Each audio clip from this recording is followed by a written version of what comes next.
দেখো কতদিন আমরা শিখছিলাম দশমিক সংখ্যা থেকে বাইনারি বানানো, দশমিক থেকে অক্টাল বানানো, দশমিক থেকে হেক্সাডেসিমাল বানানো। দশমিক সংখ্যা থেকে যে কোনো সংখ্যা বানাইতে বললে উক্ত সংখ্যার ভিত্তি দ্বারা দশমিকের আগের টুকরো ভাগ দিব, আর দশমিকের পরের টুকরো কি দিব, গুণ দিব।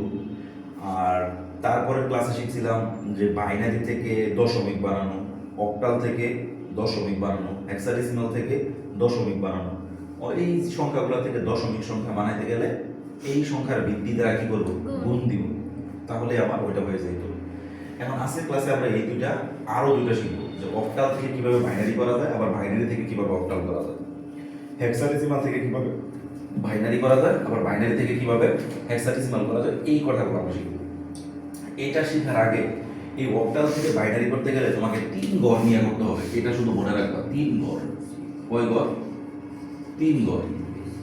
আর হেক্সাডেসিমাল থেকে বাইনারি করতে গেলে কয় গড় নিয়ে করতে হবে? 4 গড়। 4 গড়। তোমাদের একটা সহজ নিয়ম শিখেছিলাম। সহজ নিয়ম কোনটা? আমরা ইংলিশে যদি লেখা দিই 3 গড়, 3 গড়, এটা আবার 8 গড়ের মতো হতে হবে। 4 গড়। যদি 3 গড় হয় তাহলে প্রথম সংখ্যা কত? 1, পরের সংখ্যা কত? 2, 2 এর ডাবল কত? 4। এই সংখ্যা নিয়ে বাইনারি সংখ্যা বানানো যায়, এটা দিয়ে বাইনারি সংখ্যা বানানো যায়। আর যে 4 গড় বলে তাহলে কত? 1, 2, 4, 4 এর ডাবল কত? 8। এই 4 গড় বললে এটা দিয়ে বাইনারি সংখ্যা বানানো যায়। কিভাবে বানানো যায় একটু দেখো। এখানে যদি আমি একটা সংখ্যা লিখি যে 375.24, এরকম আমার একটা সংখ্যা আছে। এটা একটা অক্টাল সংখ্যা। কি সংখ্যা? অক্টাল। এটা বানাবো কি? বাইনারি। এই অক্টাল সংখ্যাটা কিভাবে আমরা বাইনারি বানাবো? তাহলে এই যে অক্টাল সংখ্যাটা আমরা এখানে লিখবো, এটা কত? 3 না? তুমি ইচ্ছা করলে এখানে টাইমটা লিখতে পারো, তো দরকার নাই। তুমি ডিরেক্ট নিচে নিচে লিখবা 3। 3 এর পরে কত? 7, একটু ফাঁকা করে লিখবা। 7 এর পরে কত? 5, একটু ফাঁকা দিয়ে লিখবা। দশমিকের দশমিক দিবা। তারপরে কত? 2, তারপরে কত? 4। এই সংখ্যাগুলো আমরা লিখলাম। এখন এটা নিচে টান দিবা, এরকম এরকম এরকম এরকম এরকম। এটা নিচে ব্র্যাকেট দিয়ে 2 দিয়ে দিতে পারো, অথবা এইভাবে থাকতে পারে। এটা কত? 3। এই সংখ্যাগুলোরে, এই যে 3টা সংখ্যা আছে, এই 3টা সংখ্যারে যোগ করলে 3 হবে। মানে কোন কোন সংখ্যারে যোগ করলে 3 হয় জানো তো? এই 2 এর আর 1 এর যদি যোগ করি তাহলে কত হয়? 3 হয়। তাহলে যেটা যেটা নিছো তুমি যোগ করার জন্য, যে সংখ্যাগুলো নিছো ওটার ধরবা 1, আর যেটা নেও নাই ওটার ধরবা 0। তাহলে আমি 2, 3 বানানোর জন্য কাকে কাকে নিছি? 2 এর 1 কে নিছি, তাহলে 2 এর 1 ধরবো, 1 এর 1 ধরবো, আর 4 কে নিছি, তো 4 কে 0 ধরবো। তাহলে 3 এর পরিবর্তে আমি কত লিখবো? 0, 1।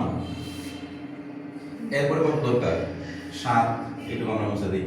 এখন কোন সংখ্যাগুলো নিলে 7 হয়? 4 আর 2 6, 6 আর 1 কত? 7। 3টা নিলেই হয়। তো যেহেতু 3টা নিছি, তাহলে 3টারই মান কত? তাহলে 7 এর বাইনারি মান কত? 1, 1, 1। এরপর আমার কত দরকার? 5 দরকার। তাহলে 5, এখানে কোন সংখ্যাগুলো নিলে 5 হয়? এই 4 আর 1 নিলে 5 হয়। 2 কি দিছি?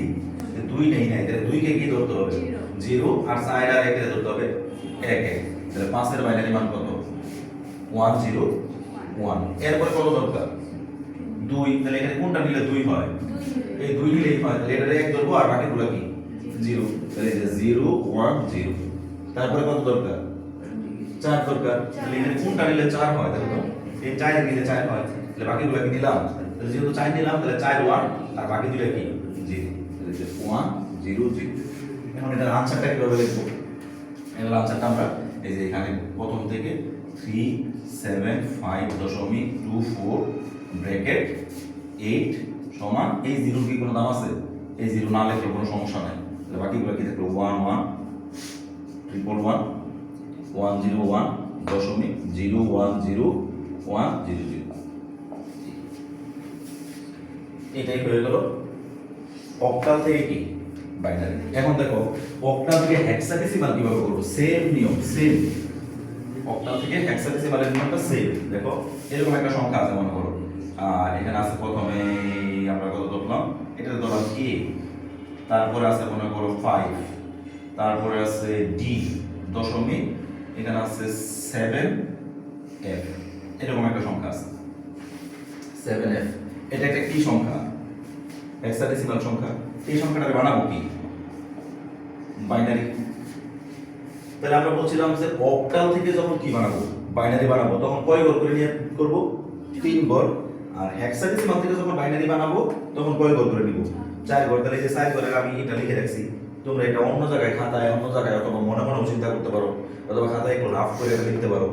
এখন এই সংখ্যাগুলো এটা যেভাবে লিখছিলা এটাও কি করবা?